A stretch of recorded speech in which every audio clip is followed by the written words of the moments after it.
আমি এক দোকান থেকে কিছু পোশাক কিনেছি, পরে জানতে পেরেছি সে দোকানে চোরাই মালও বিক্রি হয়। বিষয়টা জানার আগে যেসব পোশাক এই দোকান থেকে কিনেছি সেগুলোর বিধান কি হবে? এই পোশাকগুলো পরা কি আমার জন্য জায়েজ হবে কিনা? প্রথমত আপনার যে কেনা পোশাক ইতিমধ্যে আপনি যেগুলো চোরাই মাল হিসাবে জানতেন না সেই হিসাবে কিনে ফেলেছেন, সেগুলো আপনি পড়তে পারেন, যেহেতু অজানা আপনি কিনে ফেলেছেন এবং ইতিমধ্যে হয়তো আপনি ব্যবহার করা শুরু করেছেন। এটা আবার তো প্রতিকারের কোনো উপায় নেই, দোকানদার আপনাকে না ফেরত নিবে না কিছু। সো আপনি এটা পড়তে পারেন। তবে পূর্বে না জেনে কেনা কারণে আপনি গুনাহগার হবেন না, যেহেতু না আপনার মানে আলাদা করে প্রত্যেক দোকানদারের পরে জিজ্ঞেস করা আপনার কর্তব্য না, আপনার গুনাহ হবে না ইনশাআল্লাহ। তবে সন্দেহ হলে সে বিষয়ে আপনি সর্বোচ্চ সতর্ক থাকার চেষ্টা করতে হবে। গুনার পর কারো কাছে পরামর্শ চাইতে গিয়ে গুনাহটি শেয়ার করলে কি তিনি পরকালে সাক্ষী হয়ে যাবেন? করণীয় কি? গুনার পর যদি কারোর সাথে আপনি তওবার বিষয়ে পরামর্শ করবার জন্য তার কাছে শেয়ার করেন, অথবা গুনাহ থেকে রক্ষা পাওয়ার জন্য তার সাথে পরামর্শ করেন, তিনি যদি সেরকম ব্যক্তি হন, তাহলে সেটা আপনার জন্য জায়েজ হবে। গুনাহ করে গুনাহ প্রকাশ করা যে নিষিদ্ধ, এটা তার আওতায় পড়বে না। এবং এর ফলে আপনার আখিরাতে তিনি সাক্ষী হয়ে যাবেন এবং সেটার জন্য আপনি বিপদে পড়বেন, ব্যাপারটা সেরকম হবে না। কারণ পরকাল সাক্ষী হওয়ার বিষয়টা তখনই যখন গুনাহ নিয়ে আপনি মারা যাবেন। আপনি যদি গুনাহ থেকে ফিরে আসেন, তওবা করেন এবং নতুন জীবন গড়ার চেষ্টা করেন, তাহলে নবী সাল্লাল্লাহু আলাইহি ওয়াসাল্লাম সেই হাদিস আপনার জন্য প্রযোজ্য হবে, যেখানে তিনি বলেছেন আত-তাইবু মিনাজ যামবি কামাল্লা যামবালা, যে ব্যক্তি গুনাহের পর তওবা করেছে সে এমন হয়ে যায় কেমন যেন তার কোনো গুনাহই ছিল না। অতএব এটা নিয়ে আপনার পেরেশানির কোনো কারণ নেই। এরপরে প্রশ্ন হলো, এনআইডির সাথে যাদের পাসপোর্ট মিলে না তাদের ভিসা আবেদন করতে পারে না। এই আইন কিছুদিন যাবত হয়েছে। সমস্যা হলো, নির্বাচনের কারণে এনআইডি সংশোধনের কাজ বন্ধ আছে। নির্বাচনের আগে যাদের ভিসা প্রয়োজন তারা এনআইডি সংশোধনের জন্য আমাদের কাছে আসে। আমরা কয়েক গুণ বেশি টাকা নিয়ে তা করে দেই, এটা কি জায়েজ হচ্ছে? প্রিয় দর্শক, প্রথম কথা হলো যে সরকারের তরফ থেকে যেটা নিষিদ্ধ সেটা করা অবশ্যই অন্যায় হবে, বিশেষ করে যে নিষেধাজ্ঞা মানুষের কল্যাণার্থে সরকার নির্ধারণ করে থাকে। এই নির্বাচনের এই সময়টাতে এই রাস্তা ওপেন রাখলে নানাবিধ ক্ষতির আশঙ্কা আছে, সেই জায়গা থেকেই নিষিদ্ধ ঘোষণা করা। অতএব সেই নিষেধাজ্ঞা অমান্য করাটা অন্যায়। আর এর জন্য আপনি যদি সরকারের চাকরি হন, তাহলে সেক্ষেত্রে টাকা নেওয়াটাই তো আপনার জন্য অন্যায়। আর যদি আপনি সরকারি চাকরি না হন, আপনি বাইরে থেকে কেউ কাজ করে থাকেন, তাহলে তো আপনি সার্ভিস ফি নিতে পারেন, প্রসেস করার যে ফি সেটা আপনি নিতে পারেন। কিন্তু নিষিদ্ধ বিষয়টা আপনি কিভাবে করেন? নিশ্চয়ই আপনি সেখানে কোনো অন্যায় পথ ধরে থাকেন, যেটা ইটসেলফ আরেকটা অন্যায়।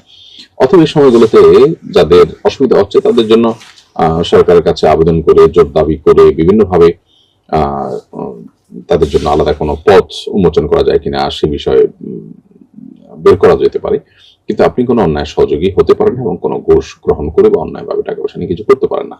হ্যাঁ, যদি এমন হয় যে লোকটা মাজলুম এবং তার প্রতি জুলুম হচ্ছে, এদিকে আপনি সরকারি কোনো চাকরি নন, বাড়ির থেকে আপনি প্রসেস করে দেন বা আপনার ফাইলপত্র রেডি করে দেওয়া, যেগুলো আপনি বোঝেন না সে কাজগুলো করে দেন, এগুলোর বিনিময়ে আপনি নিতে পারেন, সেটা মৌলিকভাবে কোনো জায়েজ বিষয় না।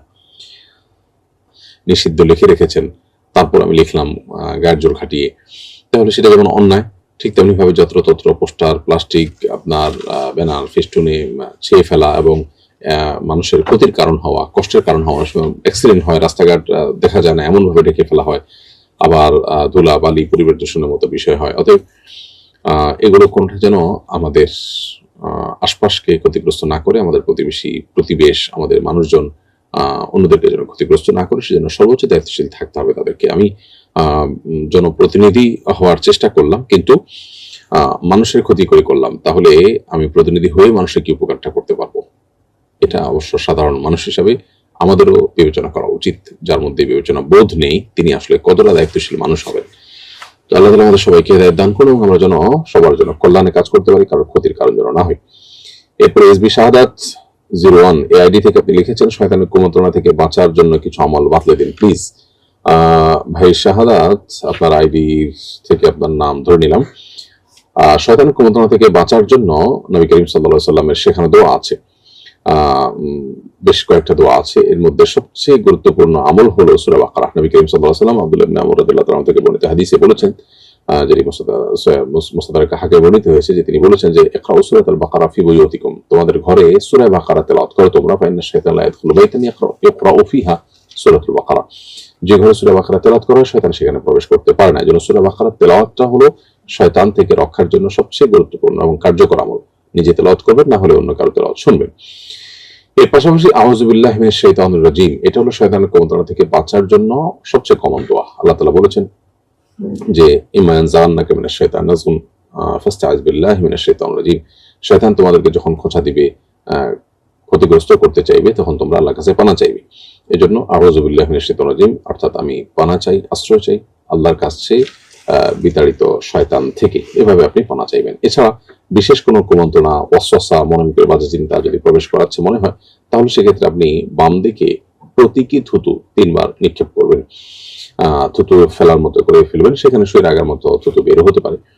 তো এরকম যদি আপনি করেন বাম পাশে, তাহলে সেক্ষেত্রে খিনজাব নামে একজন শয়তান বা এক ক্যাটাগরির শয়তান আছে যে মানুষকে আপনার কুমন্ত্রণা দিয়ে থাকে, তার কুমন্ত্রণা থেকে আল্লাহ তাআলা হেফাজত করবেন ইনশাআল্লাহ। এটা সহিহ মুসলিমে বর্ণিত হয়েছে। এছাড়া আল্লাহ তাআলা জিকির করলে আল্লাহ তাআলা হেফাজত করেন। আল্লাহ তাআলা বলেছেন ইন্নাল্লাযীনা তাকাউ ইযা মাসসাহুম তাঈফুম মিনাশ শাইতানি তাযাক্কারু ফাইযা হুম মুবসিরুন। মুত্তাকিদের বৈশিষ্ট্য হলো তাদেরকে যখন শয়তান স্পর্শ করে তখন তারা আল্লাহর জিকির করে এবং এর ফলে তারা কিন্তু দেখতে পায়, অর্থাৎ সঠিক পথের দিশা পায়। এজন্য আল্লাহ স্মরণ করা, আল্লাহ জিকির করা, এটাও শয়তানের কুমন্ত্রণা থেকে বাঁচার জন্য অন্যতম একটা উপায়। এরপরে প্রশ্ন হলো পুরুষ সাক্ষী ছাড়া শুধু মা ও চাচির সাক্ষী বিয়ে হবে কিনা? উত্তর হলো না। বিয়ে বিশুদ্ধ হওয়ার জন্য দুজন প্রাপ্তবয়স্ক পুরুষ কিংবা একজন পুরুষ এবং 2 নারী সাক্ষী থাকতে হবে। শুধু 2 নারী সাক্ষীর সাক্ষ্যে বিয়ে সংগঠিত হবে না। এটি শরিয়ার মাসআলা এবং এর পেছনে অনেক আলোচনা আছে। আমাদের কাছে কারোর কাছে বাহ্যিক দৃষ্টিকোণ থেকে ইলজিক্যাল মনে হতে পারে, কিন্তু পরিষ্কারভাবে যখন শরিয়ার কোনো বিধান সাব্যস্ত হবে তখন সেটি আমাদের জন্য কল্যাণকর এবং সেটার পেছনে বহুত লজিক্যাল দিক নিশ্চয়ই আছে, যেটি হয়তো আমার জানি। তো এই বিষয়ে ডিটেইল আলোচনা করার সুযোগ নেই, তবে বেশ অনেক আলোচনা এ সম্পর্কে আপনি আছে, অনলাইনে আপনি খোঁজ করলে পাবেন। আমাদের গ্রামে যুব সমাজ মাহফিলের আয়োজন করেছে, কিন্তু স্থানীয় মসজিদের ইমামকে বক্তা হিসাবে দাওয়াত দেওয়া হয়নি। ইমাম সাহেব বলেছেন এতে নাকি তার হক নষ্ট হয়েছে।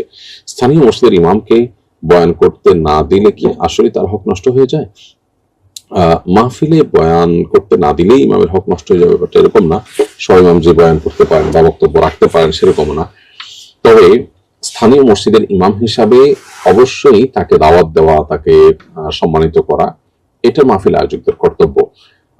কারণ প্রথমত তিনি এলাকা মানুষের দ্বীনের খেদমত করে যাচ্ছেন, তিনি দাওয়াতের কাজ করে যাচ্ছেন।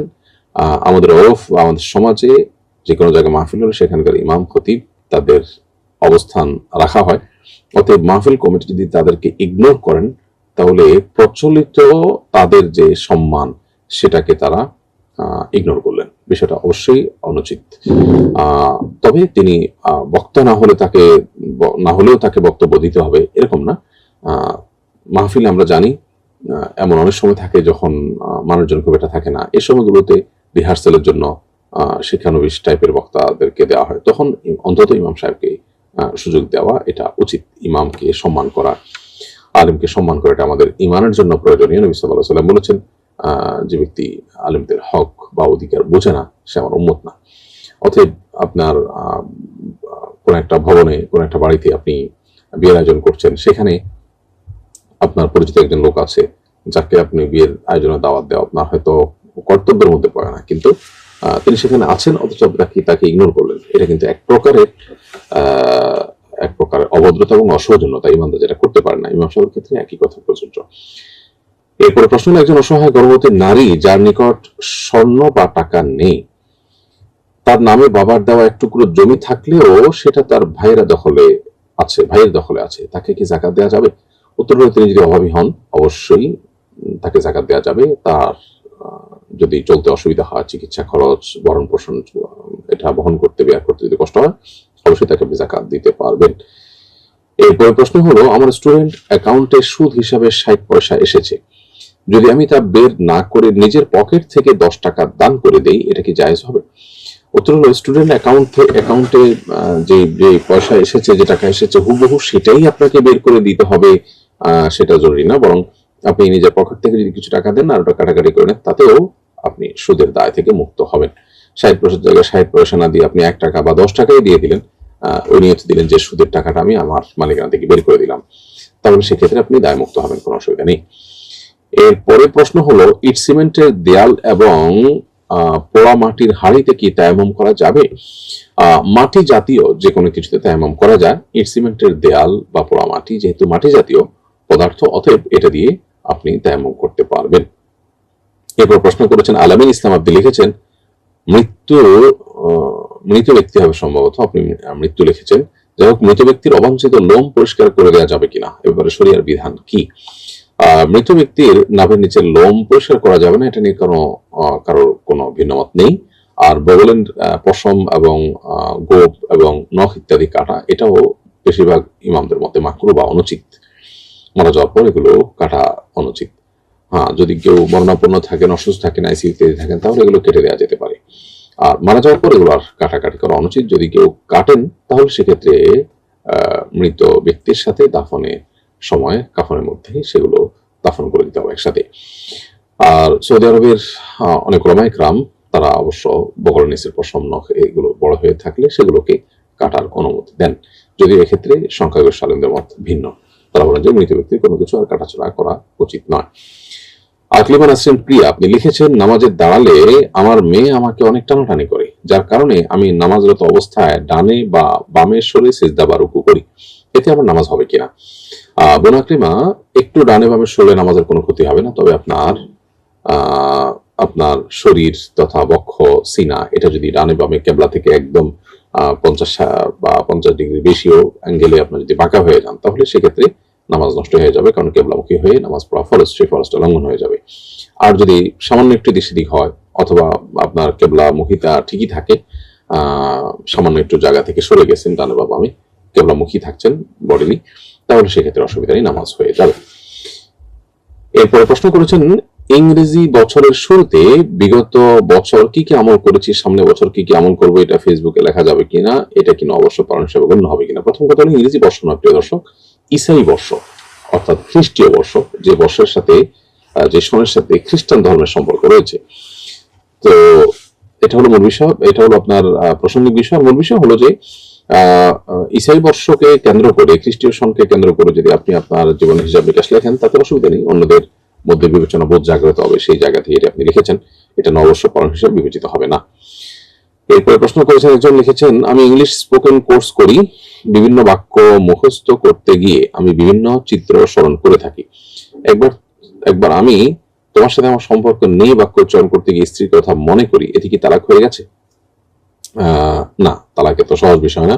আপনি পড়াশোনা করতে গিয়ে, ল্যাঙ্গুয়েজ শিখতে গিয়ে, ভাষা শিখতে গিয়ে তোমার সাথে আমার সম্পর্ক নেই এরকম একটা বাক্য আপনি বলেছেন আর স্ত্রীর কথা মাথায় এসেছে, এতেই আপনার তালাক হয়ে যাবে না।